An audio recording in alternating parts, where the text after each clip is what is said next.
Coming up on this episode of DL Weekly, we are coming to you from inside of Disney California Adventure. We have a wonderful view of Radiator Springs Racers, and you can probably hear some familiar music if you've ever eaten at Flo's, because we are sitting on the back patio right now. It's gorgeous. It is a very, very nice... It's hot, but it's great in the shade.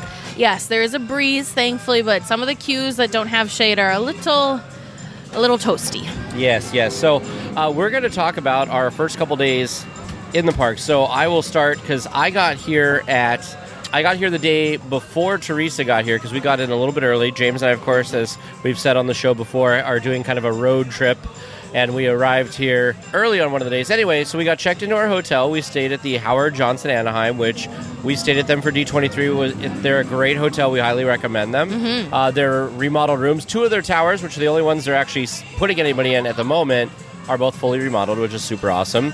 So we got checked in there, and James and I kind of got settled in. James graded some work and stuff. I kind of just got settled, and we went over to Downtown Disney. And Downtown Disney was great. Again, it was a little bit hot. Crowds weren't too bad. We just kind of hung out and went around. We went through World of Disney, which of course was always great. There's all types of stuff going on at World of Disney. I didn't really see a lot of merchandise or anything that I was too interested in. But we kind of headed through. We stopped at... James was very excited to stop at Star Wars Trading Post because that's the first time he's been over there. He thought that was really cool. We looked at some of the lightsabers and everything. We went over to the Disneyland Hotel and walked around the grounds there. We saw some area where Teresa's going to be getting married soon. We didn't get to see the exact spot because they're replenishing the grass. Is that what you said? Yeah, so I think what my wedding planner told me was that they're picking up and they're doing some... Instead of it, doing the returfing, basically. Oh. We did that for a little bit, and then we met up with our community manager, Kate, and we had lunch at Earl of Sandwich. We also met a couple weekly tiers and talked with them for a little while. We didn't have a lot to do that day, so we kind of just hung out. It was very pleasant. We looked at some of the summer... They have those art installations where if you look at them from the side, it looks really cool. I want to say, when did they have those installed before? They had them before, maybe 3 years ago. Maybe it was 2 years ago. They were there for D23. I was going to say, I think it was there for D23. Yeah, so super, super cool. Like I said, we ate lunch at Earl of Sandwich. We just kind of walked around, hung out, and then Teresa was texting me because her vacation was not starting off quite as magical as our trip had started. Yeah, you're probably wondering where Vern and I were for all of this. Well, Vern and I had plans to fly out on Friday afternoon to get here in California on Friday kind of night. Anyway, so basically, long story short, our first flight got canceled, and we didn't have access to our baggage, so we were kind of stuck at the airport. It was just our local airport for way too long, and we were lucky enough to get on a flight. We had to switch airlines to get into California early on Saturday morning, because, of course, Saturday was the 17th. We did not want to miss... We really don't want to miss any, but we didn't want to miss too much of Disneyland's birthday. So we flew in on an earlier flight. I'll be really honest, we got 4 hours of sleep last night. We woke up at 1:30 that morning to drive to our airport that was 2 hours away, get on the plane, landed in California in LA at 8 a.m. Tage and James picked us up. We got in to the hotel because I said, guys, we need a shower because it's been a day already. So showered, got ready for the parks, and I think we were going through the turnstiles by 10 a.m., so it was not bad. However, it was a long day. It was a long day, but I will say the very interesting thing was we had a boarding group for Rise of the Resistance, and because of timing, we got called and we had to shoot. Now, you guys who've listened to us for a long time know we always go left. Yeah. We have a whole thing. We were so screwed up because we had to start back in Galaxy's Edge at Rise, which for those of you I'm sure wondering, I had a much better time on Rise this time.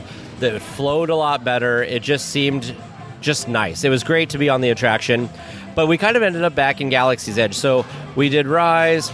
We waited for a long time for, of course, a Ronto wrap. But Teresa and I think we're both kind of feeling a little disheveled and kind of out of sorts. Super disheveled. A, because of the flight situation, but then yes, B, not attacking the park the normal way was really, really strange. And not being there right away in the morning. And the big thing for me, too, is I wasn't able to get coffee because the line was crazy long and we were trying to get back for our boarding group. So it was just the pieces were not falling into place, but we were just so happy to be in Disneyland and to be there for the 66th anniversary. We did get some different bits of Disney magic throughout the day, which of course we will go talk about later as well. Yeah, so we had our Ronto wrap. Teresa actually found us our table, and it was kind of funny because she had one little seat and had to collect some more seats for all of us to sit at, but she did a great job. I said, probably very sad looking. Yes. It took like 45 minutes for us to get a Ronto wrap, but we were in the shade. It was great. So we decided to go on the Millennium Falcon. We met up with one of our listeners, Sammy, and so we had a full cabin because it was me and Teresa and producers James and Vern and community manager Kate, and Sammy joined us. So we had a full cockpit to ourselves, and it was so cool. Everybody had fun. Kate and James, who had not ridden the attraction before, piloted. Well, they had a lot of fun piloting the Falcon. Teresa, what were you? Vern and I were the gunners. Yeah. Which that was the first time I'd been a gunner before, so that was different. It was much more exhausting for my arm than I thought it was going to be. So I had to switch arms like halfway through, still fun. One of the beginning times of it being our arms, because we've had quite arm workout on this trip, which we'll get into probably a little bit later, but a lot of arm workout. So we did pretty good on Smuggler's Run. So we left Galaxy's Edge and we went over and rode Big Thunder Mountain. Again, our day is totally off. We're all over the place. Big Thunder had a very short wait. I want to say a lot of the attractions on that first day weren't too bad for waits. There was only a couple attractions that were really like long waits. Which was really surprising because with it being a Saturday and also Disneyland's 66th birthday, there was a lot of people. There was a lot of people there celebrating because it was 17th, but then also because it was Saturday. So we were kind of surprised at how busy the park was. We were hoping that it was going to be a little bit more calm and chill, but no, it's much more busy than we were expecting. Did you feel that they're back to like full capacity at this point? Is that what it felt like to you? I don't know if I'd say full capacity. I don't know. We were talking about this, and I don't know if it felt like full capacity or not. Kate, who was an annual pass holder and local, so she came frequently, said that, oh no, this is not full capacity. There's definitely been more people when she's been here before, in the before times. But I'm just thinking maybe there weren't any reservations left. And I'm also wondering what DCA felt like on Saturday the 17th, because I wonder if all the guests were flocking to Disneyland instead of DCA. Yeah.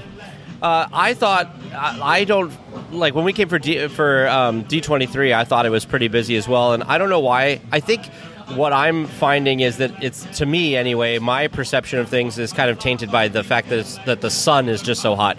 Now, the air temperature, like right now, well, it's a little warm now. The air temperature is 88, but in the sun it feels much, much warmer. We're in the shade. I'm actually pretty comfortable right now. And there's a breeze. There is a breeze. Now, one of the things, too, before we get kind of too far in our thing is we did make a list of food this time. We made a list of things we wanted to do, and actually everybody listening should be very proud of us because we're doing pretty good at getting through all of our food. We are. So hurrah for that one.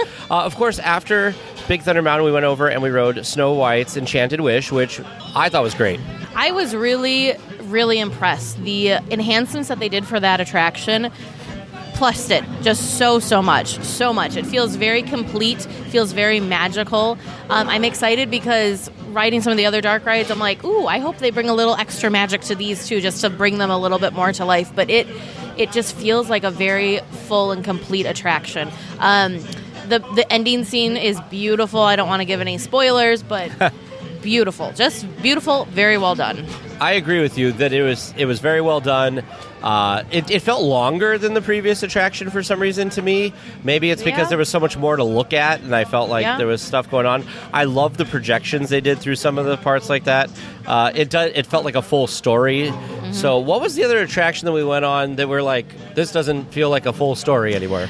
So we were joking when we went to DCA and rode on The Little Mermaid. Oh, yes. And we're like, ooh, now this feels jarring at the end because it's just like, dun dun dun, the end. It's like kiss the girl and boom, they're married. But so it was interesting having Snow be their complete, beginning, middle, end, complete story. How some other attractions now feel like, maybe we need a little bit more arcing. So next we headed over to Maurice's Treats. We were very excited because we got the cheddar bagel twists. Yeah. Yum. First of all, those are much larger than I thought agree. they were going to be. So that was a pleasant surprise. We also got boys and apple freezes. That was not my first time with a boys and apple freeze, but it's a great, refreshing treat for afternoon heat, especially. It was very sweet. I just want to say that it was very sweet, but it was very good. I would drink it again. It's perfect to share, in my opinion. We were a little bit bummed because we did want to try the Madeline Cookie Trio, but the cast member there said that they were sold out for the day. However, she said that they do restock every morning. For some reason, something got messed up with the shipments or something. For some reason, they had lower quantity that day than they normally did, so she was very apologetic and very kind. So we're going to try going back to see if we can grab the Madeline cookies later. So then after that, it was cavalcade time. Yes. And we walked over, and they did kind of a short little cavalcade for the birthday. They did come up, and they stopped about halfway up Main Street. We caught them in the hub. It was very cute. It was the Disneyland band and Mickey Mouse and some characters. The Disneyland band and the whole crowd sang Happy Birthday to Disneyland, which was really cute. It was good. I think the most touching and most sweet part about it was we just happened to be in the perfect spot. I don't know how we managed that, but it was wonderful. They stopped right in front of us. We're going to pretend that was Disney magic. But they played the opening day speech, and Mickey kind of talked along, how Mickey talks, kind of went along with it as if he were speaking for Walt, and so it was very sweet, very emotional, very touching. So, like I said, we were discombobulated, so we finally decided, we're in the hub, let's start over for the day, and we decided that we're going to start over at the Tiki Room. Now, we were very, very excited because Maynard had been in the park. We walked by earlier when we were on the way to Galaxy's Edge, and he was there, and we have never experienced Maynard at the Tiki Room, and we were very excited for this. So he was there, but unfortunately, Teresa... Spoiler alert, we still haven't experienced Maynard at the Tiki Room. Yeah, Teresa and Kate both got front row seats to be able to experience him fully, and then he got everybody seated, and then they swapped people. Yeah, so we're not sure if he was training someone or if it just wasn't his turn or what that was. We got the buildup was there, and then still, it's the Tiki Room. It's fantastic. The guy that we had was really great too. He was very fun. So. No worries. Next up, I think we headed over... Wait. I do want to say one thing quick. I laughed because, of course, Teresa and Vern had not had much sleep. Vern totally took a nap through the Tiki Room. Yes, poor Vern. Poor Vern. It was the dark and the cool and the fact that we'd been up for who knows how many hours at that point. Yes, Vern did take a little power nap. I mean, it was good, though, because I don't blame him. It was very comfortable and nice in there. Of course, afterwards, we went and got on the Jungle Cruise with all of the new enhancements. Of course, producer Vern was very excited, so was producer James. They both love that attraction. We actually, by happenstance, got the first skipper that Vern had ever had on the Jungle Cruise. Yes. Amanda Beth. Amanda Beth. And if you ever have Amanda Beth, she was amazing. Fantastic. We are going to be putting a cast member card in for her because she is that great of a skipper. So much fun, so much energy. Really well done. The new scenes and the new additions to the attraction, we were very happy with because they fit very seamlessly, I felt. It wasn't very jarring, and it wasn't obviously this is where that was, and this is where this thing was. There was actually a couple things that we had to ask each other, was that new? It was that good. Yeah, it was fun. All the skippers, so we've been on it a couple of times now, so there is definitely new jokes, new spiels. They might feel a little repetitive because they are trying to kind of point out that they're new and do new things with it, but overall, really well done. The animatronics looked really great. I especially enjoyed Trader Sam's Lost and Found, gift shop at the end. I thought that was very fun. Yeah, I enjoyed the end thing too. A lot of the stuff that they added, like I said, like you said, fit in perfectly. It seemed like everything was pretty seamless. The jokes were great. It was a good experience. After this, we went on Indiana Jones. Yes. And that had a longer wait, but this is where I get to go into my tirade and eat up most of my time here. So basically, there's no Fast Pass happening right now in the park.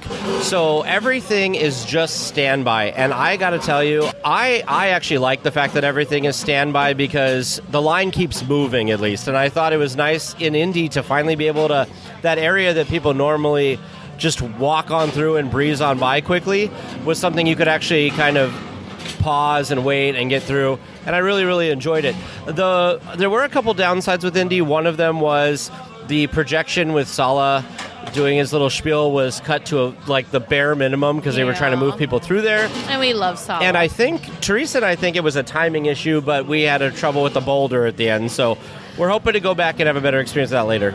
So, yeah, we're thinking it was a timing issue because we got paused towards the end of the darts room. And, of course, we're like, ooh, is this going to be the time? But that wouldn't have been a good place to have an in-show exit. But we kind of got paused in the dart room. I think they were helping someone get on and off their ride vehicle, which is totally cool. So then it was weird because then the timing was off because we got into the room with the final scene with Indy and the boulder. Indy didn't really talk to us, and then we kind of zipped under the not present boulder. Yep. So it was a little interesting, but you know what? It was something new. Sure. So after Indiana Jones, we walked past Pirates of the Caribbean, but the line looked atrocious because it took up all of New Orleans Square. So we decided we were going to go to the Haunted Mansion, and this, I'm just going to let Teresa talk about this because it's definitely Teresa. So some of you may have seen we did post a little kind of not very well done video of our experience. What do you mean not well done? Well, because we weren't prepared and we were so excited. So we get up to the Haunted Mansion and we are greeted by the cast member. We say hi, and he's like, "Are you here to ride the mansion?" We said, "Yes, of course." He said, "All right, well, I'll just have you just please go this way, go to the left."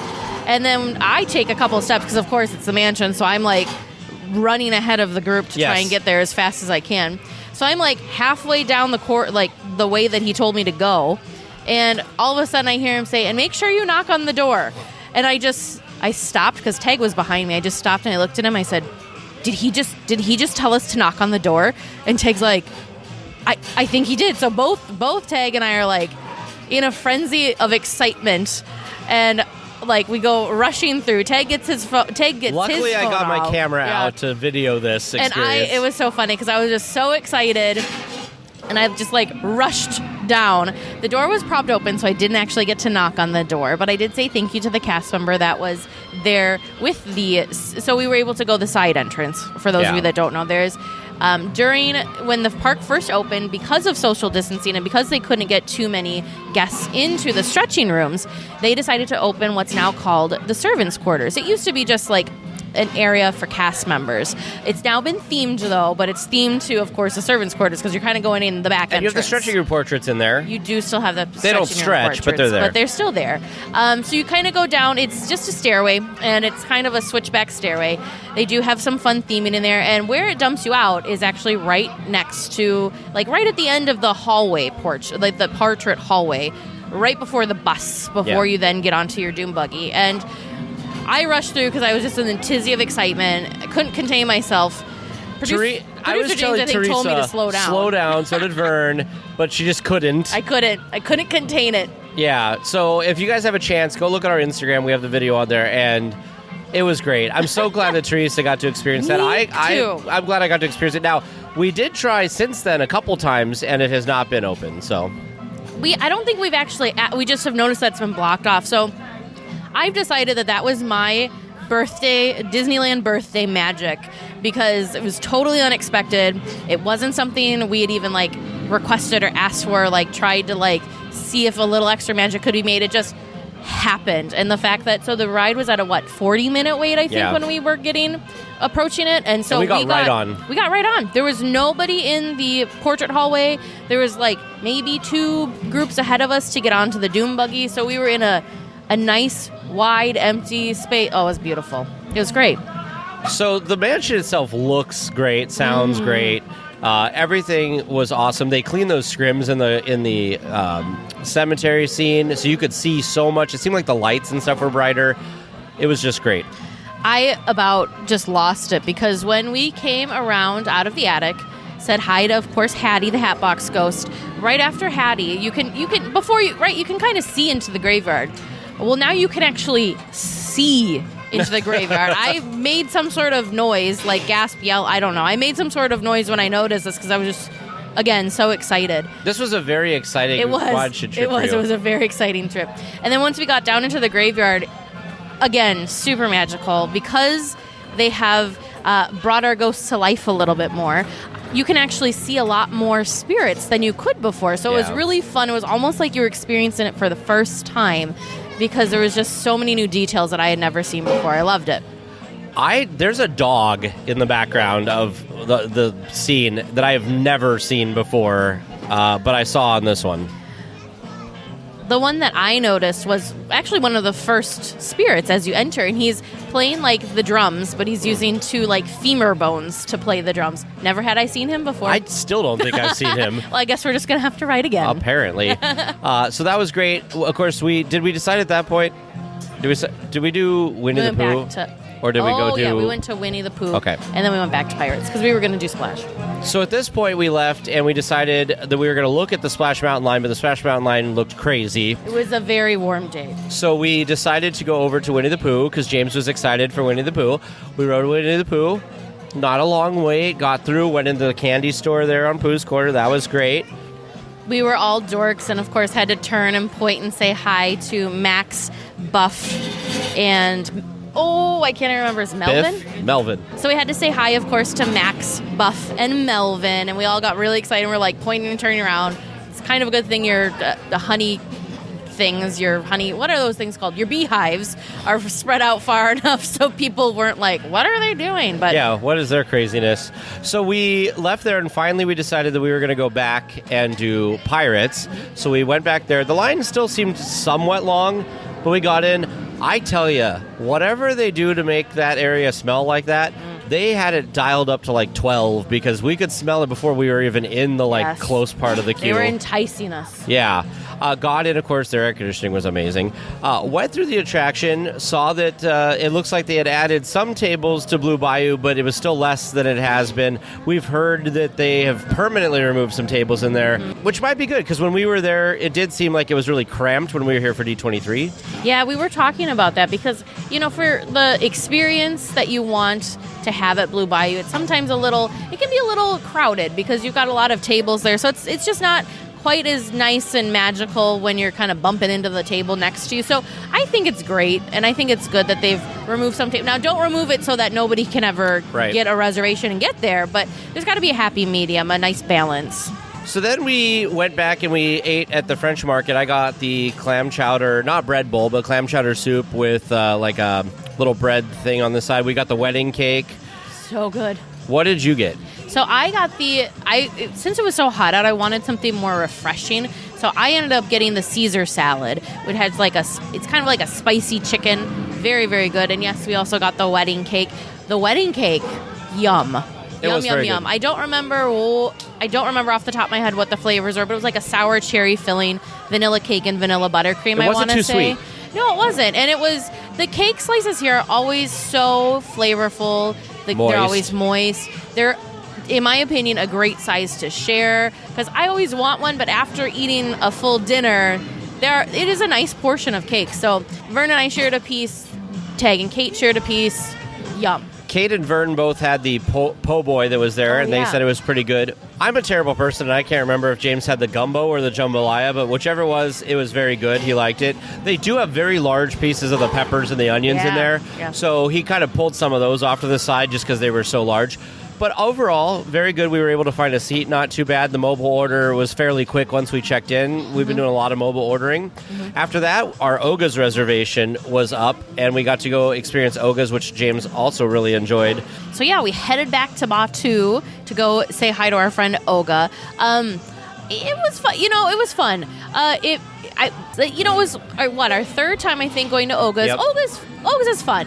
Yes. But, it's not something for me that I have to need to do every single time. But I think mostly we were mainly there because James had never been there. And Vern really enjoys it, too. So It was just a fun group thing to do together. A nice way to get inside, cool off. I had the Hyper Drive Punch It. Oh, gosh. I had the Jamba Juice, I think, which is the same thing I had before because I really enjoyed it. I ordered 2 of the weird Jell-O, the Oga's Obsession, which is very good. It's Jell-O with, these boba balls in it. It's amazing. I will say that for those of you who have never been to Oga's or might be planning a future trip, what I would say is be aware that you will probably be seated at a table with others. I think that's something that some people aren't aware of. Because if you think back to the movie, they have these kind of big benches with the bigger tables, and that's kind of where they sit people. And unless you have a party of 10 or more, you're probably going to be sharing a spot with someone. Drinks were good. Service was okay. Of course, DJ Rex, amazing. I asked James what he thought of it. He said that it was amazing. He never thought he'd be sitting in a place that was the cantina from Star Wars. So the atmosphere and the idea of it was so cool to him. After that, we left Batu again for a little while because we had time before James's Savi's lightsaber appointment, and we went and rode the Matterhorn. The Matterhorn we did it at a really fun time because it was like dusk. Yes. So very fun. Harold looks fantastic. We think he must have had a spa day while we were all away from the parks because he looked great. He moved so much and so fluidly. It was great. The other thing, so that must have been part of what the refurbishment, because they were under refurbishment for a while. We also rode the side that I don't normally ride, because I normally ride the other side, because there was a dip section that I know that we didn't do this time. I really enjoyed it. I had a great time. It's bumpy and fun like normal. At that point, we kind of split off, and Teresa and Kate and Vern went to go do Space Mountain, and James and I went to our Savi's appointment. So do you want me to talk? I'll talk about Savi's quick. So at Savi's, we went over there, we checked in. James decided to do the elemental nature one. We waited there for a while. One of the things this trip that's been kind of unfortunate is every time we've had a reservation somewhere, whether it was Oga's or Savi's, or even like for food or coming back for like Web Slingers or something like that, it's been, we arrived when we were supposed to, but it ended up being about 15 or 20 minutes later before we actually got what we needed. So we waited out there for a little while. We eventually got into the thing.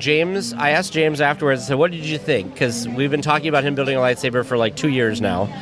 And I said, was it as good as I explained it or made it out to be? And he said it was better, which that's saying something, because I spoke very highly of this. And I'm sure you spoke about it a lot, too. Yeah, I did. So after that, James and I went by the Millennium Falcon. I took some pictures of him with his lightsaber. I'll find out if it's okay from him for us to put that in the show notes so you guys can see. James very excited in Galaxy's Edge. And then we went over to try to get a good spot for the fireworks, and Teresa's going to talk about Space Mountain. Yeah, so Vern, Kate, and I decided to head over to Space Mountain. Unfortunately, Space Mountain had been down for most of the day. It had gone down at some point and didn't come back up for quite a while. So when we went over there, did have, I want to say it was like a 70-minute posted wait, but it was one of those, this is Kate's last day here with us in Disneyland, and this is not an attraction that she usually gets to experience when she comes with her child. So we decided, why not? We don't have anything better to do. Let's just go. Let's hang out in the line. The sun had set at that point, so it wasn't like it was super hot and the sun was blaring down on us or anything. So it was fine. However, we did spend the entire time joking because the queue was not moving. I don't know why, but it was not moving. And so we were joking in Tage's absence. We're like, oh, isn't this wonderful? There's no fast pass. Here we are, enjoying this queue. Isn't this wonderful? Because it took us over the 70 minutes just to get in to the Space Mountain, like the actual attraction building, let alone how long it took for us to get on. Tage and James had finished building their lightsaber and were already on Main Street waiting for us before we even got on the attraction. So it was a very long wait. So yes, we did make a little fun at Tage's expense. That's okay, because I still stand by that. With a couple exceptions that I'm sure, you just talked about one. There's another one we'll probably talk about on our next episode, that we had a couple really long waits, and so it would have kind of been nice to have like a fast pass situation. But overall, I still am sticking to my guns, and we'll be happy if fast pass doesn't come back, because I feel like the lines have been moving, at least moving. They've been long. Mm-hmm. Sure, you're waiting longer than maybe with a fast pass, but at least you're moving and doing something. So I've enjoyed that. Oh, don't get me wrong. I think the lines have been much more enjoyable because you are, like you said, you've got the constant flow, the constant movement. However, it almost seems like there are a couple of attractions, our experience on Space being one of them, where for some reason it just wasn't flowing right. Yeah. And I don't know if that was the timing. I don't know what that was specifically. And like Tage said, we did have an experience like that. I'll just tell you, it was Radiator Springs Racers that also was like, wow, this is taking a long time. So there was a couple of times that, yes, we did have to wait longer than the posted times. However, overall, so far this trip, we have been going through attraction queues faster than what the posted wait times are, which is great. I totally agree. We went and watched Mickey's Mix Magic, which is what's going on now. We unfortunately picked a poor spot on the street because where the big fireworks go off, there was a tree in the way. Well, we got there late, so we were just happy we got a spot. We did. But we could see the projections on Main Street really well, so that was a plus. The show's pretty fun. The music is kind of fun. It makes you want to dance. It's a little bit shorter of a show than, the previous ones that have been there that have been closer to 20 minutes. This one's more like a 12 to 15-minute show. It is fun, though. It does make, like I said, will make you want to dance. Everybody just seemed thrilled to be there and have fireworks again and be back in the parks after everything being closed for so long. So that was a lot of fun. So I'll be honest with all of you. When we were planning our trip back, and then when they announced, fireworks are going to be back and this is going to be the show, I really wasn't too excited because I had not experienced Mickey's Mixed Magic. I'll say I was on the fence. I hadn't experienced it, so I didn't really know, but I hadn't heard a lot of good things. A lot of people like, it wasn't that great, or whatever. No. A ton of fun. I had so much fun. We were in the middle of Main Street, like Tage said, and we were just surrounded by the projections on the buildings. The music was pumping. Snow. They had snow and bubbles. So much fun. Even Let It Go, we were dancing along to, because it's your favorite. It's a lot of favorite songs, but they're not how you know them. They're kind of remixed. And of course, Grim Grinning Ghosts is one of the songs that they do, followed by Un Poco Loco. So that's the best part of the show, clearly. But it was a ton of fun. So after the fireworks, we decided we had time for one more attraction, and so we said Jungle Cruise, and we ran over to the Jungle Cruise, and we did the nighttime show. Mm-hmm. The nighttime was great, too. I will say a couple of the new scenes in the Jungle Cruise were pretty cool because there are scenes with a sinking boat, and they turned the lights on like they would at night. Super cool. After that, everybody was kind of tired. Teresa and Vern, I think, went back to the room. James and I did go through kind of the shops on Main Street for a little bit, and then headed back to the hotel room. Yes, at that point, Vern and I think we figured out we had been awake. Well, Vern took his power nap in the tiki room, but we had been awake for 22 hours. So I do want to apologize if anybody did come say, there were people that came and say hi. If I felt a little weird or distance, it was nothing against you. I never had caffeine that day. I don't know how I made it that whole day without caffeine. I don't know how you did it either, because we tried to get you caffeine, and every time we looked at a place that sold coffee or something, the line was long. In Galaxy's Edge, you were going to go do the Docking Bay 7 drink, but the line did not move at all. I stood in the line for 5 to 10 minutes, and it just didn't even move, so I just said, yeah, it's okay. Not going to happen. We got our night of sleep, we got up the next day, and we came to Disney California Adventures. So for this trip, we've been doing Disneyland, DCA, Disneyland, DCA, Disneyland. And DCA was good. The line to get in was a lot shorter than it was for Disneyland. Of course, it was the day after the birthday, so I don't think it was quite as busy. It was a Sunday. So the first thing we did is we kind of started almost normal. We went to the right and we went on Soarin', which producer Vern didn't go on with us because he had just gotten coffee and they wouldn't let him to bring the drinks in. So he sat outside and drank his large, scalding hot coffee. Soarin' was good. Like always. Soarin' was fun. Yeah, they were only filling the middle section when we were there. That was I think strange. Because it was maybe early and they didn't have enough people to fill the entire hang glider full of people. So it was nice because the center is it's a good perspective. And we were able to be the front row, so that meant we were the highest. So we didn't have the dangling feet overhead of us. It was fun. After we got off Soarin', we kind of continued along the path there going through. And I'll just say it, this is our first mistake. We walked past Grizzly River Run when it had a 5-minute wait. More on that later. Yeah. The Redwood Creek Challenge Trail was closed again, which had just reopened, I think, last week. But we went past that, and we went on Little Mermaid because we came across that one next. Back to the Redwood Creek Challenge Trail. We were talking about it because we were wondering, because it did just open back up, so we were like, okay, is this a normal refurbishment thing, or are we closed right now because they're installing Villains Grove for Oogie Boogie Bash? Right. Not sure how long that actually takes, but the timing just seemed interesting to us. So we rode Little Mermaid, which was good as always. Yeah. It actually seemed like it was in the best shape I've seen it in a while. Everything was working. Everything looked great. Ursula didn't lose her head. The one thing that I was really liked was when we got to the Under the Sea room. I don't know if you noticed this because we weren't in the same shell. But they spotlighted different characters at different specific times in the attraction. So, that Blowfish Blow, they had a spotlight on the Blowfish. I did not notice that. It was cool. And the lighting in there just seemed a lot nicer, crisper. It was plussed. I will have to go back on it before we leave and check that out, I guess. After that, we, of course, went over and we did Goofy Sky School, which was, zany fun like always. Teresa was like, I don't know about this one because it just... Or was it Kate? Kate was, I don't know about this one. It was kind of knocking us back and forth.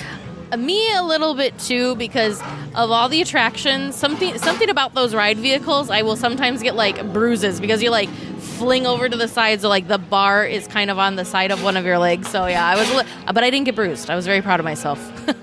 We continued to walk along Pixar Pier. We skipped Emotional Whirlwind and stuff over there. And we ended up getting onto the Incredicoaster, which was almost felt like a walk-on. It was very quick. Looks good. Was nice to have the cool breeze of the wind in our face as we were on the attraction. The Incredicoaster is always a good time. Yes. After we got off the Incredicoaster, we went over to Lamplight Lounge because we had reservations for brunch. So we were able to sit in the bottom part. So we were sitting actually right next to the water. Beautiful, absolutely beautiful. I had the Sea Witch drink, which I was very, very excited about. Super pretty, very delicious. It's a nice amount of like sweet and tart that it wasn't too much, and you didn't also want to like suck it down too fast. So it was great. Scale of 1 to 10, what do you rate it? Oh, I don't know. I'd say for me probably like a 7 or an 8. Okay. Very nice, very refreshing. So the other thing I had was the potatoes flautas, and instead of so it is a vegan dish there. Very good, very, very good. The only substitution I did was instead of the no dairy crema, I did ask for the I don't even remember what it was a Serrano sour cream that was on one of the other dishes. So I did substitute the sour cream. Very good. It had a lot more of a kick than I thought. It had a plant-based chorizo with it too. Yum. I actually almost liked it better than regular chorizo. I will concur because I tasted your plant-based chorizo and I thought it was really good. I love chorizo. The spicing was great. The I don't know. I don't want to say texture, but I guess like the texture and feel of it was great. And the best part, it wasn't greasy. Because, I love chorizo, but it can get a little greasy sometimes. But very, very good. I would highly recommend it. I'm definitely going to get that dish again. I can't remember the name of it, but it was kind of like an egg bake thing that had salmon on it, and I thought it was really good. My only critique with it is that I wish that it would have had a little bit more salmon, or I would have divvied it up in my dish a little bit better. It came with this side of potatoes that were amazing. They're not Riverbell Terrace potatoes amazing that I've always ranted about, but these were really close. So I got the 2319 drink, which was really good. At some point, we ordered the mimosa flight because we saw somebody else had it, and it looked kind of fun. Yes. My favorite one was the watermelon. Yes, and I think my favorite actually was the grapefruit. So on the flight, it does change out, so they don't actually tell you like on the menu what it's going to be. But we had like a mango one. Yep. We had the watermelon one, like Tage said. There was also like an orange with ginger one, and then also, like I said, my favorite there was a grapefruit one that we had as well. Yeah, I liked the watermelon one because it tasted the most like watermelon than almost anything that I've tasted before. And I didn't really taste the champagne. It was just kind of bubbly. I'm going to butcher this, but Kate and James had the chilaquiles, I think is what it was, and they really enjoyed that. It was kind of like a nachos almost, but like a breakfast nacho bowl. Breakfast nacho. Very good. They seemed to really enjoy that. So after we left the Lamplight Lounge, it was time for us to head over and show up for our Web Slingers reservation, which... talk about perfect timing. Right? I will say entering Avengers Campus was super awesome. We just barely missed Spider-Man flying through the air. If it would have been 30 seconds later, we would have seen him. Well, I did see a part of him. More on that later, but was really cool. Avengers Campus, I will say, is larger than I expected it to be, but still fairly small, I guess. Kate and I kind of made this game while we were waiting for Web Slingers. So if you haven't done the boarding group for Web Slingers, what you do is you do check in, but then you still you end up waiting in a queue. And our queue actually was extended into a backstage area, so we waited in the queue for a little while. But anyways, we were kind of playing a game while we were standing there, trying to remember, okay, pretend this is Bugs Land. Where are we in Bugs Land? So we were trying to remember what sections of Bugs Land were where and what it was now. It was kind of interesting and fun. We do need to find an old Bugs Land map to compare to see how close we were. The queue for web slingers is nothing to write home about, I think. We wrote it again today when we're recording this, and I said it felt like a universal line. Yeah. Like there wasn't a ton of theming out there. It just seemed very industrial. We ended up going, we got into the pre-show room where Tom Holland / Peter Parker comes out and talks to you, and then we were kind of sitting there for a while, and it turns out the attraction was not working properly. So we ended up sitting in there about 30 to 40 minutes. Was it that long? It was very long. Wow. But it was the reason it didn't feel that long is we had tons of stuff in that room to look at, which was awesome. There was a potato shooter and a bunch of other stuff. Eventually we got... Oh, go ahead. The potato shooter was my favorite because there was a little sticky note on it that said, pew, pew, pew. Well, and then later in the queue... It said, like, it's been so many days since a potato shooter incident or something. But anyway, so after you get out of that room, there's really not a long wait till you're actually at the attraction vehicle. Oh, my goodness. You're talking about an arm workout. My arms were very sore right after this attraction. I will say, video does not do this attraction justice. So if you've watched a YouTube video and already made up your mind, throw that information out of your head because this was a lot more enjoyable than I anticipated it would be. I will be honest, it is very similar, though, to Midway Mania. Instead of having a gun that you're aiming, you're just aiming your hands. But it was fun to, like, shoot the webs out. Now, does it look like the webs are slinging and coming right out of your wrist? No. But it was fun to it was pretty accurate as to where you'd fling your web and then it would appear on the screen. So that was pretty fun. I shocked myself. I don't know how I managed to do this, but the first time we did it, I ended up with some crazy high score. I don't remember what it was. So I don't know, and nor do I know how I did it. I was also very excited that I had purple webs that I was slinging. So everybody in your ride vehicle is assigned a different color. So it's not just all these white webs kind of flying all over the place. So mine were purple. I think there's orange, blue, and red, I believe, are the colors. Yeah, that sounds right, if I remember right. Yes, this was a lot of fun. There are some things that you, I consider advanced. One of the things you can do, which I never got to work because I don't know how to do it, is you could fling a web at, a box or a crate, and you're supposed to be able to, grab it and fling it. Yeah. I wasn't able to. The other pro tip was, and we realized this about halfway through the first time we went through it, is the different colored bots are worth different point values. So the little red ones that you see everywhere are worth 100 points or something. Which is kind of like Midway Mania. Yes, exactly there's, like Midway Mania. Higher point things that are hidden.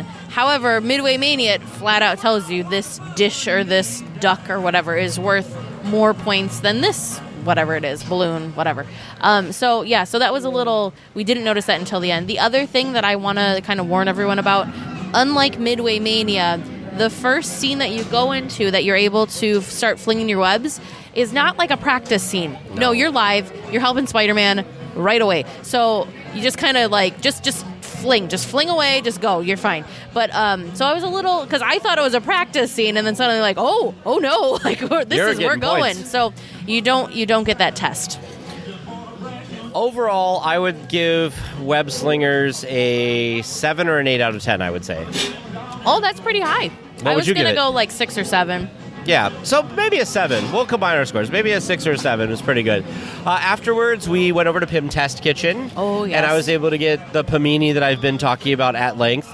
The panini was smaller than I expected it to be, but I thought the taste was very good. It was about what I expected it to taste. The side salad thing on the side was okay. Kate got the peanut butter drink thing, and it was not good. I would not recommend it. Yeah, it was interesting. The taste on the front of it was good, but then there was some weird back second aftertaste that was just whoo, too much. I think the liquid is supposed to be jelly flavored. They had these little peanut butter. They're almost like malted milk ball type things that were on top, and then a flavored whipped cream. We think the flavored whipped cream is almost like a cinnamon sugar kind of a whipped cream. We're not 100% on that. I suppose we could look it up to be for sure, but that was what it tasted like for us. I got the Caesar salad there. Apparently I was on a salad kick the first 2 days. Well, it was so hot, was your reasoning. Yeah, my reasoning was that it was hot, so I wanted something cooler. The Caesar salad, I don't think I'd get it again. It was good in flavor, but the hard thing was it was served on the same tray as everything else from Pim's Test Kitchen. It was served on a metal tray. They have this paper. It almost looks like, I don't know, like a sketch thing from Scott from Ant-Man. But because it was a salad and you're trying to eat this salad, and it's a wedge salad, so you have to it's half of a Roman a romaine lettuce, a romaine lettuce head on your plate. It did have a giant crouton, which was fun, and tiny croutons, which were adorable. But it was really hard to eat with the plastic cutlery. The paper that was under it was getting really soggy, so it was hard to keep the paper out of your salad. So it just wasn't very easy to eat. Now, Vern and I did also get the not-so-little chicken sandwich. That, on the other hand, wonderful. That was great. Now, the breading, so good. There was sauce, yum. Now, producer Vern did argue with this because he did not like the bun to chicken ratio. In his defense, I don't think he realized that was going to happen. I just told him that I was ordering the salad and a chicken sandwich and we were going to share it. So I think he was expecting a regular chicken sandwich and not a Pim Kitchen sandwich with a tiny bun and a giant piece of chicken. But it was very good. James ended up getting the PB3, I think, whatever it was, and he said it was pretty good. Overall, very happy. Yes. Before our trip is over, in fact, today is our last day at DCA when we're recording this, I plan on getting another Pimini sandwich because I thought it was great. After this, we went over to Monsters, Inc., which... Did you know there was an extended queue to this? No, I did not know there was an extended queue for Monsters, Inc., Mike and Sully to the rescue, because every time I've done it, it's been practically walk-on. But guess what? There's an extended queue for Monsters, Inc. So we did have a little bit of a wait for that, which even was fine. We were trying to digest our food a little bit before moving on. The attraction seemed the same to me. It didn't seem like there was anything that stood out more, kind of like some of the other attractions were like, oh, wow, this looks much better. Oh, wow, some of the attractions, it seemed like they had turned the sound up quite a bit. It's been very loud. Pirates was one of those attractions where the sound was, it seemed like, turned up a notch. But it was fun. Very cute. I also want to say that I know that's probably been there forever, but there was one of the 2319 biohazard people that I did not ever see coming out of the ground, and I was but that was fun. After this, we of course went over to Teresa's favorite thing. Yes, we headed on over to the Animation Academy, and we didn't actually take a peek at, because of course those of you that have gone, there's a schedule for the day, and it says that this time you can learn to draw this character, this time you can learn to draw that character. We didn't look ahead; we just decided to head on over and see who we got. Well, it was actually Artist Choice, which I'd never been present for Artist Choice before. So we had a little game in the beginning while we were sitting there waiting to get in, and we're like, okay, who do you think the choice is going to be? I think who you chose. You wanted it to be. I wanted it to be Miguel. Miguel. I really wanted Hector. I can't remember who everyone else said. I just remember those two. Anyway, so we got in, and he was giving us the artist was giving us these little hints. He's like, well, it's a Pixar character. It's a Pixar character that everyone, loves or something. And then he said something like, because we just had the new PhilharMagic, we forgot to talk about PhilharMagic. We'll get back to that, though. Because, we're celebrating the new scene in PhilharMagic. It is a Coco character.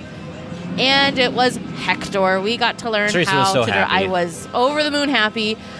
I just needed more time because apparently I'm either a slow drawer or our animator was a very fast teacher, but I didn't get all of my shading and everything done for poor Hector. So he's a half-finished Hector, but I'm still very happy with him. Yeah, I think they turned out really well. The Animation Academy is always fun. I agree with you that the guy seemed like he was a little fast, but otherwise, I thought it was pretty good. We, at some point during the day, apparently we've gotten out of order now, we went and saw Mickey's PhilharMagic, which was good. They really worked the new Coco scene in. I couldn't even tell you what was there before or what, but it was good. I felt like, I don't know, I'd seen it the last time we were back for D23, and for some reason I just thought the whole presentation in general was better this time, and I'm not sure why.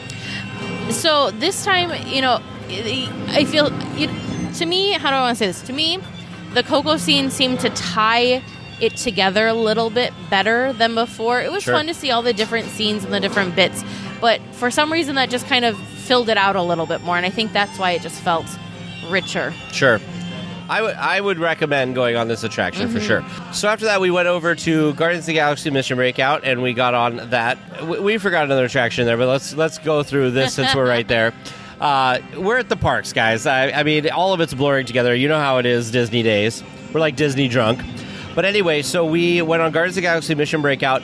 Unfortunately, it seemed like they were having a little bit of technical problems because it looked like they had one of the gantry lifts wasn't working. Yeah. And then it came back up, but then another one went down. Luckily for us, ours didn't go down, and we were able to ride it. I enjoyed it better this time, and I think it was because it was a more mellow song for us, and it didn't seem as jarring. Plus, I knew what to expect, so I wasn't freaking out this time. I was very proud of Tage. He actually he wasn't death gripping and shoving himself in the back corner like he was when we were here for D23.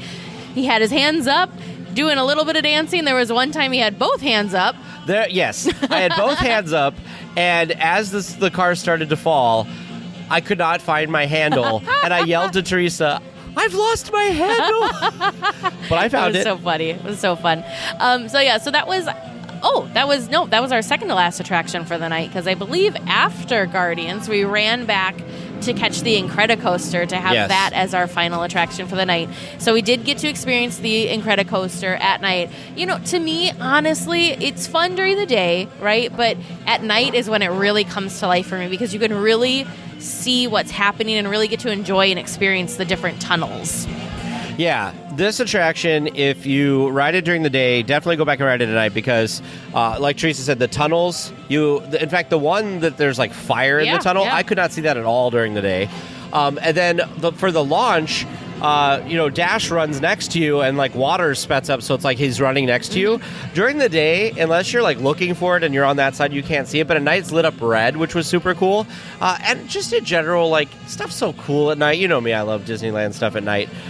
The one thing we did not talk about, at one point in the middle of the day, we went to Grizzly River Run, and we made the mistake, like Teresa said earlier, we should have gone when the line was a lot lower. We went, and the line was posted at, 80 minutes? I think it was like 60, and it kept climbing as we were in it. So it broke while we were in line because everything stopped, but we didn't want to leave because we had been standing in line already maybe 10 or 15 minutes. It did come back up. We did eventually get on it. We got okay wet. It wasn't like last time with the geyser. Right. I think the geyser was broken, actually, because while we were standing in our very, very long, very slow-moving waits, this was another one that was like, well, if only, maybe this would be okay for a fast pass, because there's not a lot to look at in that queue. Same thing with when you're in the Space Mountain queue and you're in that outdoor section.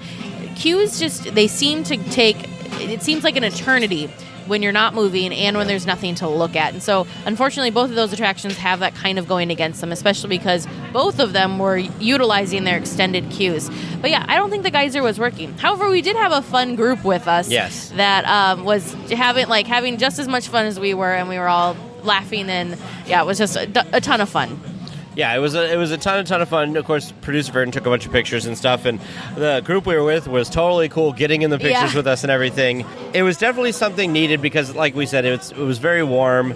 So if you're coming this summer, be ready for it to be warm. Bring a hat for sure. Bring sunscreen. Mm-hmm. Be ready that it's gonna be warm. Obviously, one of the cast members also told us that we're kind of in a weird time frame right now, where some schools have just gotten out and other schools are about ready to go back in. So like, there's this timing where like everybody's off school, so that's why it's a little bit busier. Of course, it was also the birthday. It's also, we're coming out of the pandemic, so many people are just trying to go and do something, and they want to get back to the parks. So I've also noticed that it seems like there's a lot more, and I think this might be because the parks were closed, people have been able to save during the pandemic, because I've seen a lot more larger families here this time. Which is great, which is really great.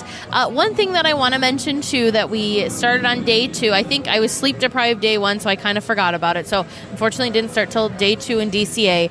But we have been continuing it through the trip as we decided that we wanted to spread a little bit of DL Weekly Disney magic for our listeners and for other park guests. So we actually have these fun little pins that say official weekly tier, and they have the DL Weekly logo on them that we've been hiding around the resort. If you follow our Instagram or our Facebook, I believe for sure Instagram it's been posted, maybe Facebook, I don't remember. Anyways, we've been posting little hints as to where they're hidden.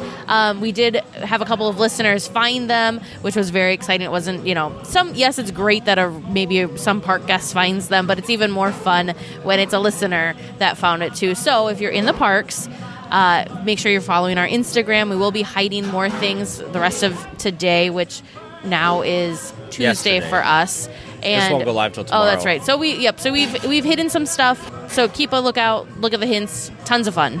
One other thing that I think is important is what has been key for us to get boarding groups the last few days. Oh, yes. Is to have all the tickets you need in your app. Make sure you're signed in. Be on the boarding group screen, and what I found works best is there's a screen where you can select Disneyland or California Adventure. Whatever park you're trying to get the boarding group for, be in the other park tab. And what I've done is I have an Apple Watch, and one of the things I can do is I can do the time with the seconds. But if you have another clock that can do the seconds, have that in front of you, and the second it turns 7 a.m. or 1 p.m. if you're doing the afternoon one, hit the other thing, it'll pop up, hit join group, hit done, and then you'll get a boarding group. So we have successfully gotten boarding groups every day because of that. Yeah, and so the reason that you start on, so say you're trying to get a Rise of the Resistance pass, the reason that you start on DCA, I know it feels a little confusing and like, well, that doesn't make any sense. The reason you sit on the DCA page is because by joining the Disneyland page right at 7, it refreshes the page for you that instant. So you don't have to be sitting and finding a refresh button and hoping. So you can just join the queue that way. Yeah, so definitely that has worked for us each time. We've been in like the pretty low numbers for a lot of things. We end up getting on things by about noon every day. Has been how it's been working out for us. So definitely recommend that. We've been, as of this recording, we've been on Rise of the Resistance twice, and we've been on Web Slingers twice. Yes. And we're trying for Rise again tomorrow, which will be today when you guys hear this podcast. So anyways, we're having, of course, a very wonderful time. We did not mention that also Sunday we had our weekly tier, official weekly tier meetup. So we got to meet all sorts of different weekly tiers from some of them like local, some of them were traveling from different states and happened to be here. It was a ton of fun. If you were there, thank you so much for coming. If you weren't able to be there, we get it. We understand. We missed you too, but maybe you'll hit up the next one. But I just want to say thank you to all the weekly tiers that have stopped us to say hello, that came to the meetup. We've been having an absolute blast, and I hope that all of you have as well. Yes, thank you guys. It was nice meeting some of you that we haven't met before. It's always fun meeting people who listen to the show and just sharing our enthusiasm for the parks together in the same place, especially being at the magical place on Earth. Yes. We did hang out a little bit with a couple weekly tiers as well. So if you ever see us in the parks or whatever, we're happy to probably do an attraction or two with you. That's been a lot of fun and enjoyable, and also just being able to talk to people who live locally and can talk about how they come to the park and everything. So also, just to remind everybody, thank you guys so much, because without your support, if you are a supporter at DLWeekly.net/support, you guys have really helped us to be able to come out and do these types of trips, to report on stuff for you. Obviously, we take time out of our trips to record these podcasts and to do a bunch of social media and stuff, because we want to make sure that it feels like you guys are here with us. So thank you so much for making it possible for us to be able to do that and continue the podcast every week. One last thing before we wrap up, for those of you that are Jungle Cruise fans, they do have a very fun Dole Whip Sunday that you get this great boat with. It's a Jungle Cruise boat. They did still have that when we had it. We had it on Monday, so they did still have boats in stock. It's been nice. I kind of think this is going to sound maybe a little bad, but I think because we don't have annual passes and you have to have your reservations, I don't think we're getting the gobs of people that kind of flood to get this special merchandise to buy it up so that it's not here for normal park goers. So that was a great deal. It was $25. It was enough for us all to share. Wonderful. Yeah, it's like you said, Teresa, I think that there is a lot of that like merchandise. There was some limited edition, the Magic is Back stuff that was still there, no problem. So it's been great. Just in general, I've noticed a lot of limited edition things that I'd seen reported on weeks ago that I figured wouldn't be something that we'd be able to purchase while we were here, that's still available. So in that, that's been really nice and kind of a pleasant surprise for that. Another tip that we found out, just to tell you guys, if you are a local, a Southern California or a California resident, and you have a ticket that is less than 5 days, like community manager Kate had this situation. She had a 2-day ticket, and she was able to go to the ticket booth outside, and for $14 add a third day, because they're doing that ticket deal where if you're a Southern, or whether you're a California resident, you get 3 days. 3-day ticket. Mm-hmm. Anytime between now and the end of September, so it's not that normal 14-day window that you have to use all your days. So if you have a ticket and you're still on a day that you're using it, you can always upgrade to that. So that was pretty cool to have a 2-day ticket to upgrade to 3-day for only $14. Yeah. Super great deal. So next week, we will have the second half of this talk. We'll talk about our second day at Disneyland, our second day at DCA, and our last day at Disneyland, which we haven't had yet. We will have that for our next week. Psst! Avast there. It'd be too late to alter course, mateys. And there be trivia questions lurking in every cove, waiting to be answered. Listen close, and keep your ruddy Disney knowledge handy. That be the best way to answer correctly. And mark well me words, mateys. Dead men tell no tales. You come seeking questions and long-lost Disney information, eh? Sure, you come to the proper place. But keep a weather eye open, mates, and hold on tight, with both hands, if you please. There be squalls ahead, and James and Vern waiting for them what don't answer correctly. All right, welcome back to Trivia Land. We've got some good questions for you tonight, I hope. At least I'm excited for them. I hope they're good questions. I hope they're good, too. I feel good about these questions. I did some research of my own, and I got some listener stuff, and I'm excited. This is going to be good stuff. When you get excited, do you get excited because you think you're going to stump us, or you get excited because you just think the questions are good in general? Yes. Okay. Oh, gosh. So, let's get started. First, we've got a question from listener Matthew J. What is the name of the kinetic sculpture that replaced the rocket jets? The kinetic The sculpture? Orbitron. Oh, yeah. Good one, Tag. I had to, remind myself what that, the kinetic structure, Because I love the monorail, and it was part of the monorail I spiel. always forget that that's there. That used to come alive with lights and sounds every 15 minutes, as they would say in the spiel of the monorail. So is that your final answer? I love that you Orbitron? even know the spiel. Yeah, it's the monorail. I love the The monorail. Orbitron. That is our final answer. It sounds it just, I don't know. It just sounds so almost scary, like the Orbitron. I don't know. Like it's going to be that robot from the Incredibles that come and kill everybody. Yeah, something like that. Your second question. One attraction at Disneyland opened up on the anniversary of the park's opening just several years later. Which one? I mean, I feel like there's a few. Is it opened at the park or open for the first time ever or specifically at the park? To the best of my knowledge, it's first time ever. Okay. And at Disneyland. I thought it was maybe Small World. That's why I asked specifically. Oh, sure. Several years later. I have to be careful because I'm because I'm thinking of new things, but it's not a new thing. July 17th. Can we get a hint? Is the attraction still there today?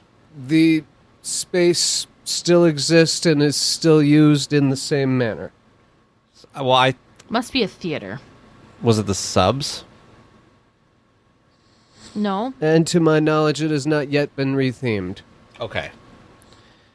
July 17th. But there are plans of a retheming. Oh my God! I just totally gave it away, though.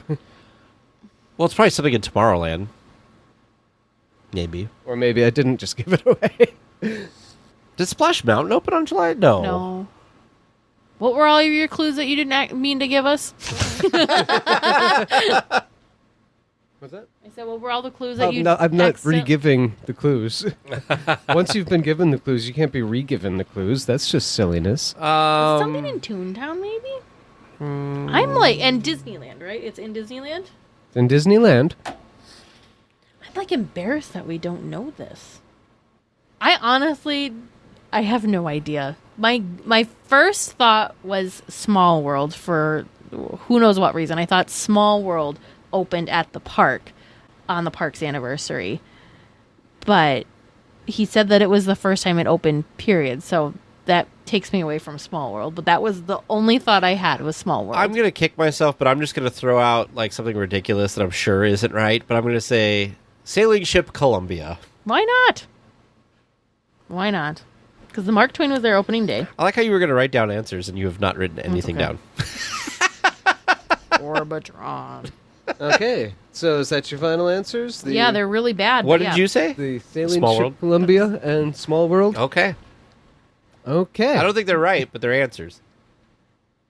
Your third question. It was like Where the keel. Oh no, the keel bolts aren't there anymore. Where can you find a crate marked "Deliver to Club Obi-Wan"? Oh, that's in Indiana it's Jones. in the Indiana adventure. Jones queue. In Indy's office. Yep, in Indy's office. Actually, it's pretty easy to spot. Mm-hmm. You know what else? What other crate is around there? One of my favorite Jungle Cruise jokes. You guys want to see some danger? And then it's on Right one of the there. crates there, and he says, right there. Nice. You've heard that one before, haven't you, Vern? I don't recall specifically. I might have missed that one. Yeah, it also gets like shuffled in with the other joke that I really like in that area, because it's right at the queue for Indy, where they say, like, there's, what was it, like one of the most dangerous species in the thing, Oh, humans yes, or whatever. Yeah. Oh, yes. People. So is that your final answer on Yes. that one? Okay. The queue of Indiana, in the queue of Indiana Jones. In his office. Specifically the office.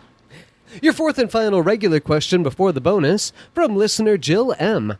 The United States Disneyland Mad Tea Party is different from the Magic Kingdom and Tokyo Disney because we don't have which character occasionally popping up from a teapot in the center. The mouse. The The dormouse, dormouse. right? We also don't Which have... is super cute. We don't have a canopy. cover. Yeah. Is that your final answer? That's Yes. our final answer. But yes, we're missing the dormouse. I like that we don't have the canopy because I like the lanterns and the I really, stuff. I mean, it makes sense that the other locations Yes. do have the canopy. I do wish that they could maybe put the dormouse somewhere, like maybe have just like not the big teapot Yeah. in the middle like the other attractions do, but maybe just have like maybe on like the controller panel or something, Or have, above the like- little hut that's there, yeah. yeah, something. Put a teapot out with the dormouse somewhere. I think Yeah. would be great. And for your bonus question from listener Chris M. Between the New Orleans Square Station and the Toontown Depot, there is a doghouse adjacent to the railroad tracks. There's a name on this doghouse. What is that dog's name? Oh my goodness. Wow, I didn't even know there was one. Okay, say that again. Between Toontown and where? New Orleans Square Station. So, as you leave New Orleans Square, go through Splash Mountain, go over Winnie the Pooh, go behind the Hungry Bear. You do that the murder beavers. The murder beavers. I feel like it's kind of behind, like after you go past the Rivers of America is where I feel like it would be. Ooh. I don't know either, so I'm just going to throw out that it's like Rex or Rover. I was thinking Fido, Fido? which is very boring too, but wow, that's a good one. I'm going to say Rex, but I don't So- think I'm right. Is that your final answer, Rex? Yes. And Teresa, you said Fido. Fido. Yeah, because I'm not very creative tonight. Okay. I don't think it'd be like I don't think it'd be a Disney dog. No.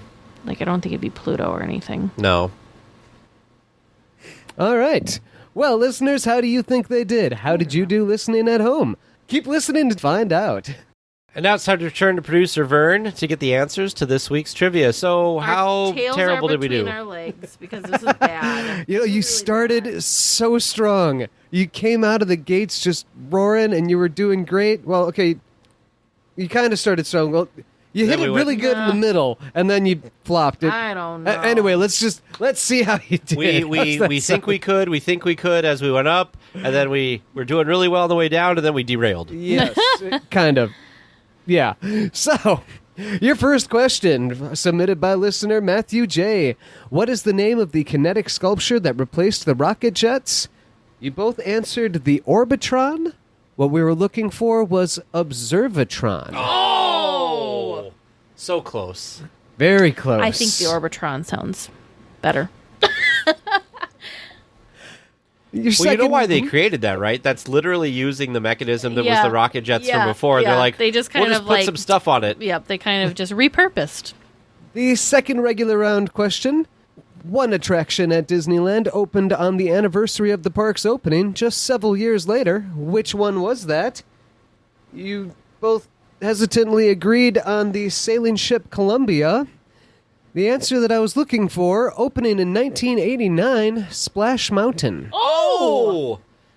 Dang it! Didn't I say Splash we talked Mountain? ourselves out of it. You I thought talked it was yourselves like, out I thought of it it, was the and beginning the of hints July. that I gave and then I didn't repeat was I said it it's still still exists and it's in the process of being reformatted. Yeah.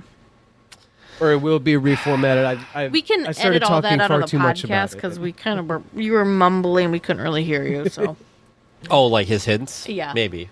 Well, it sounded like mumbling to us, but in the microphone, I'm sure it came up fine. yeah, but then it's not really hints for like. Then they're probably like, I heard "Why what are he you said. such idiots?" I heard what he said. Oh. Apparently, I was thinking too hard. I mean, this is what happens in trivia. I think you start thinking about the answer and you kind of tune everybody out. I do. I start thinking about Yeah. the answer before it's done, and I'm like, stop doing that because I was doing that on the dog thing. I'm like, where is that? Where is it? Oh. Yeah. It's okay. And your third regular round question, where can you find a crate marked Deliver to Club Obi-Wan? Both of you get in the correct answer right away, knowing that that was in the Indiana Jones Adventure queue. Very good job there. And your fourth and final regular round question, submitted by listener Jill M. Our Mad Tea Party is different from the Magic Kingdom and Tokyo Disney because we don't have which character occasionally popping up from a teapot in the center, and that was, you were correct, the Dormouse. Am I crazy? So Is it always cute. just been the Dormouse? Why did I think he had a name? I don't know. To my knowledge, he's always just been Dormouse. Weird. Yeah. And your bonus question, submitted by listener Chris M. Between the New Orleans Square Station and the Toontown Depot, there is a doghouse adjacent to the railroad tracks. There is a name on the doghouse. What's the dog's name? With guesses of Rex and Fido, you were both wrong. Oh, who would have ever thought? The correct answer that we were looking for was Indiana. A reference they to named the dog Indiana. Yes. Yes, if I had a good Sean Connery impression, I would named the say dog the dog's Indiana. name was Indiana. Yeah. Yep. And interestingly, George Lucas has an Alaskan Malamute named Indiana. Nobody really knows if that's related or not. So I had to give you both an incorrect on that one. That's okay. Way incorrect. Yep. So I'm gonna have to pay attention to this doghouse next trip. Well, I've only ridden the train once since the new thing has been there, so I'm excited to be the first thing we do because you were go. saying that that's what you wanted to do. So, listeners, how do you think they did? How did you do listening at home? Do you think you've got the great questions that are going to really stump them next time? If you think you got some good ones, feel free to send those to us at trivia@dlweekly.net. We hope that you enjoyed the sounds of Radiator Springs racers racing in the background as well as Flo's cafe music. Hopefully you weren't hearing the metal chairs drag across the ground too much. We'll do our best to clean that up. But thank you. We're going to go out and enjoy the parks. Please remain seated until the podcast comes to a complete stop and the doors have opened. Then collect your belongings, watch your head, and step carefully from the episode. On behalf of all of our crew, thanks for traveling with us. And we hope you have a happy and memorable visit here at DL Weekly.